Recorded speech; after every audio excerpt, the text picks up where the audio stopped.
Bogdanovich, ball fake, Bogdanovich misses on a three-ball, and it's over. Just 4 days ago, I made a video saying that the Utah Jazz's future could get really ugly. And it didn't take that long, not even a week, until we found out that things in Utah are already getting very ugly. I mean, there's a good chance that either Donovan Mitchell or Rudy Gobert will not be on the Utah Jazz next year. We already know that Quinn Snyder's future is in flux as well. And we're gonna cover everything in this video because one of their star players came out and said that if the other star player is still on this team next year, then he will not play basketball for this team. Now, before we get to the content, I wanted to let you guys know that my $500 giveaways are back. I'm giving away a subscriber that turns on our notifications on this channel, $500, and I'm announcing the giveaway winner on May 10th. Now that we get all of that out of the way, cue the intro.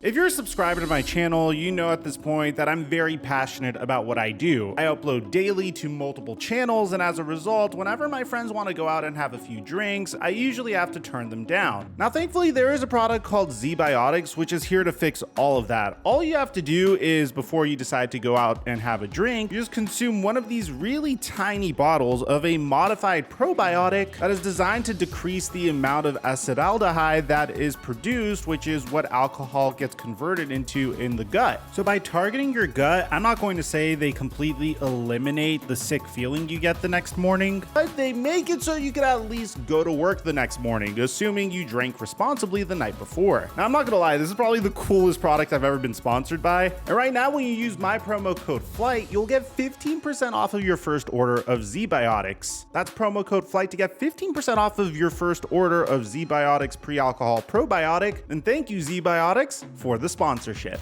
Mic check 1 2 1 2. What's going on, everybody? The Utah Jazz's season unfortunately ended significantly more prematurely than they would hope it would. And this is despite them regressing mightily in comparison to their season last year. Now, last year, this team was #1 in the West, and it looked like there was a good chance that they could have even potentially represented the Western Conference in the NBA Finals. Unfortunately, they matched up against the Los Angeles Clippers, in which Tyronn Lue just simply made one very simple adjustment to completely exploit the fact that Rudy Gobert was on the floor. As a result, we got the infamous Terrence Mann game, a game where an individual that I didn't expect to put up 40 points ended up putting up 40 points and absolutely crushing the Utah Jazz and eliminating them. Now, as time went on, we thought that, okay, this was a good season for the Utah Jazz. They should be able to build upon this success, and hopefully things will get better and better from here. But what was hiding behind closed doors was the fact that Rudy Gobert and Donovan Mitchell still had significant amounts of turmoil with one another. I mean, the animosity really began right before the NBA shut down and Rudy Gobert was warned about the coronavirus. He jokingly touched all the microphones during his press conference and then found out a few days later that he actually tested positive for COVID. And then a few days later, the NBA completely shut down. Now, there's an article that came out according to The Athletic saying that there is animosity between Rudy Gobert and Donovan Mitchell because Donovan Mitchell tested positive for COVID hours after his teammate, despite showing no symptoms of the virus. Despite efforts from the team to mend the relationship between its two best players, Mitchell has been hesitant to forgive Gobert, according to The Athletic, and it doesn't appear to be salvageable. Now, obviously, the rest of the team was a little bit more optimistic. At the time, you had Joel Ingles that said, "I'm confident that our team is going to be totally fine." I heard Donovan's response on Good Morning America, or whatever it was, to that question, and a part of that is on Donovan and Rudy to sort it out if he's frustrated with him or whatever. But I have no doubt when we go back to training or when our season starts again that our team is going to be what we have been and what we are, and I'm confident that our team will be completely fine and the chemistry will be fine. And ultimately, Joel Ingles was right because the very next year, the Utah Jazz had a remarkable season. They finished first in the 2020 to 2021 season. Obviously, there was only 72 games, but they won 52 of those 72 games and boasted the third highest offensive rating in the entire NBA and the 4th highest defensive rating in the entire NBA. They did this despite being 18th in the league in pace, which is kind of unique considering the fact that pace is really dominating today's NBA. And ultimately, I guess it was a winning cures all kind of thing until obviously they got eliminated by the Clippers. But Rudy Gobert would come out right before that playoff run to the Clippers saying that him and Donovan Mitchell had a conversation. They talked on the phone saying that we can't have the media putting out articles about some stuff that are not helping us and helping the team. So they just had a very honest phone conversation. And then after that, they were able to move past it. This past year, things weren't nearly as smooth as they were 2 years ago, as the Utah Jazz finished in 5th place in the Western Conference and ultimately weren't even able to make it to the second round of the NBA playoffs, which is a big regression from the year prior. And instead of trying to figure out how to move forward, it seems like the Utah Jazz are just beginning to point fingers at one another. You had Rudy Gobert that subtweeted the rest of his team, which this was considered to be a dig at Donovan Mitchell, to be honest, because Rudy Gobert considers himself to be a tremendous defender in the league, and he does have the hardware to back it up, winning Defensive Player of the Year in 2018, 2019, and 2021, and being a 5-time NBA All-Defensive First Team player from 2017 to 2021. But the problem kind of lies in the fact that Rudy Gobert could get absolutely exposed whenever teams bring out 5-out small ball lineups. I mean, just like the Clippers did with Terrence Mann. No offense to Terrence Mann, but this isn't necessarily a player that is known for absolutely carving up defenses. All they had to do was bring in an additional jump shooter and leave him in the corner. And since Rudy Gobert is confined to the paint, the Los Angeles Clippers were able to destroy the Utah Jazz last year. Now, I think this is more of a testament to Quinn Snyder not really being able to make the adjustment to what Tyronn Lue decided to do. But I think the bigger issue here is the fact that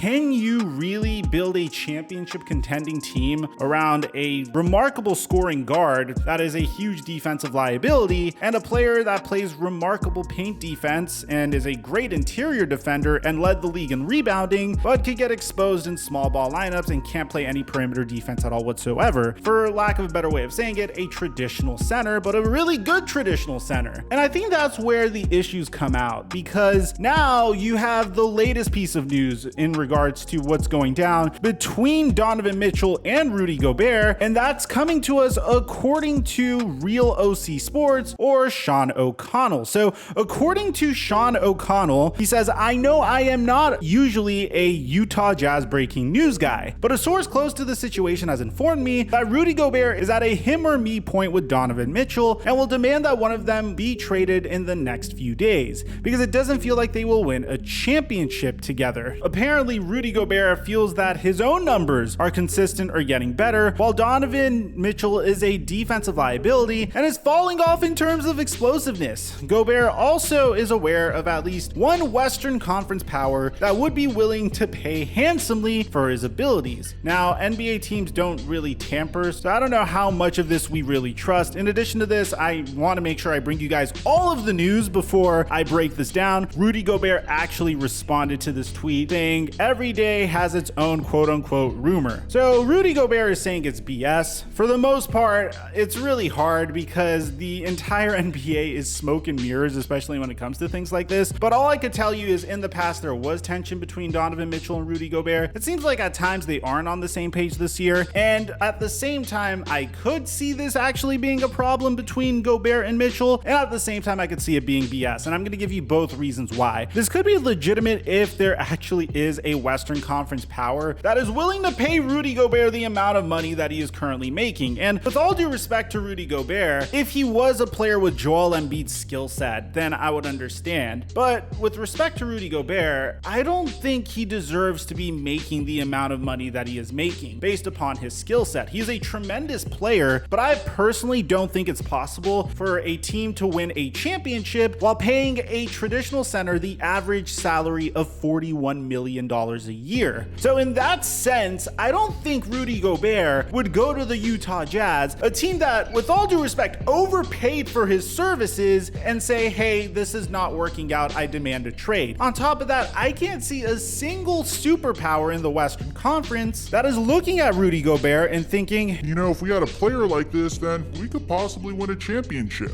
You know, like, there's another team that is very dependent on a traditional center, and that's DeAndre Ayton. But DeAndre Ayton isn't as limited in his abilities as Rudy Gobert is. There are moments where he could step back and at least hit a mid-range jumper. Now, DeAndre Ayton, with respect to him, isn't nearly as dominant on the defensive end of the ball as Rudy Gobert is. But at the same time, the Phoenix Suns do have an answer to small ball lineups, and they aren't overly dependent on DeAndre Ayton. At the same time, if you remember, the Phoenix Suns were a little hesitant on paying DeAndre Ayton this past year. They didn't extend him, probably because of this issue in the NBA. What are the chances that you could actually win while paying a traditional center this amount of money? Now, I think DeAndre Ayton tweens between traditional center and modern center, and I do think he has the potential to become a more modern center, but it's at the same time something that you should bear in mind as we move forward. I think if there's an individual that would demand a trade, it would be Donovan Mitchell, mainly because Donovan Mitchell's skill set is sought out in the entire NBA. And I don't think the Utah Jazz would be in a situation where they would trade Donovan Mitchell unless if a team made them an offer that they can't refuse. Bear in mind that Donovan Mitchell is under contract until the end of the 2026 season. So the Utah Jazz could hold on to Donovan Mitchell for another 4 years, and there isn't really anything that he could do about it. I think at the end of the day, what is going to happen is if Donovan Mitchell really doesn't want to play with Rudy Gobert anymore, which that could be the case. There was that statistic that came out about him earlier on about not dishing as many assists to Rudy Gobert. Then it does make sense for the Jazz to trade Rudy Gobert to any team that would be interested. If they could get any assets in return for Rudy Gobert, which they should, because Rudy Gobert has a remarkable body of work, they could shed his salary, get some assets, and try to do a mini rebuild around Donovan Mitchell and maybe sign some free agents that would play better with Donovan Mitchell. But at the same time, that kind of exposes this rumor, am I right? The argument to this is that there has been moments where Rudy Gobert has been frustrated throughout the season, stomping his feet, yelling at people out of posting, constantly calling out the defense, and even calling out Donovan Mitchell by saying Devin Booker buys in on defense. Booker is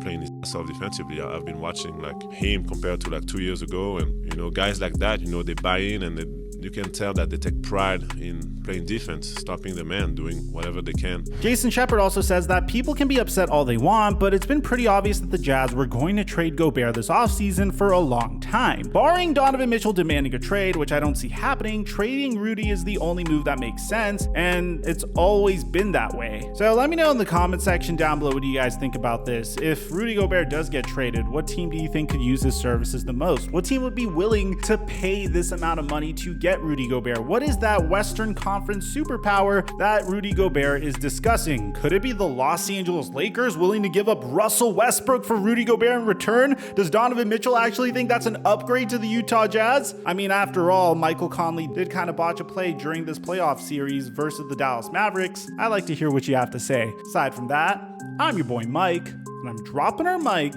until our next upload.